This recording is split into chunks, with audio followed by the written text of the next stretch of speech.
பொண்ணு வீட்டில் பயங்கர எதிர்ப்பு. 10ஆம் கிளாஸ் ஒரு பையனை போய் நீ வந்து லவ் பண்ணுறியே அப்படின்னு சொல்லி எதிர்ப்பு. ஸோ இந்த பையன் எதிர்ப்புக்கெல்லாம் மீறி கல்யாணம் பண்ணுறான். கல்யாணம் பண்ணி தன்னுடைய உழைப்பால் உயர்றான். அந்த ஏரியாவில் பிரபலம் ஆகிறான். பிரபலியமானதுக்கப்புறம் ஆர்எஸ்எஸில் வந்து அவனுக்கு ஒரு பிரபலம் கிடைக்குது. அதன் மூலிமா பிஜேபி வந்து அவரை வந்து அரசியலில் வந்து கொண்டு வர்றதுக்கு அங்கே ஒரு சின்ன ஒரு டாக் எவால்வ் ஆகுது. ஆமாம், அவர் சின்ன வயசுலேருந்தே ஆர்எஸ்எஸ்ல இருந்தார்.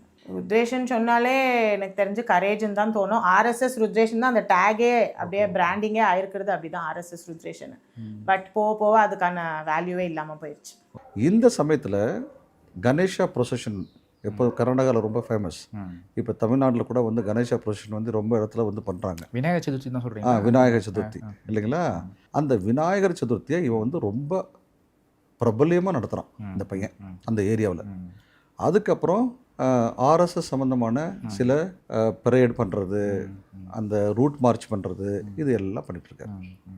இதுதான் வந்து ருத்ரேஷுங்கிற ஒரு கேரக்டர். அவர் கட்சினாலே அவர் ஃபஸ்ட் இம்பார்ட்டன்ஸ் அதுக்கு தான் கொடுப்பாரு. கட்சி ஆர்எஸ்எஸ்ன்றதுக்கு தான் அவர் ஃபஸ்ட் இம்பார்ட்டன்ஸ் கொடுப்பாரு. என்ன வேலை இருந்தாலுமே அதோடது ஃபஸ்ட்டு முடிச்சுட்டு தான் நெக்ஸ்ட்டு செகண்டரி தான் எல்லாமே அவருக்கு. ஸோ வீட்டுக்கு கூட எலெக்ஷன் டைம்லலாம் சில டைம் வரவே மாட்டார். அந்த எலெக்ஷன் டியூட்டியெல்லாம் முடிச்சுட்டு தான் வீட்டுக்கே வருவார். சம்டைம்ஸ் நெக்ஸ்ட் டே தான் வருவார்.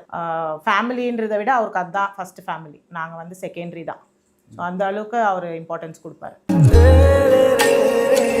மண்மனம் மாறா சுவைக்கு உதய் கிருஷ்ணா அசல் நெய்.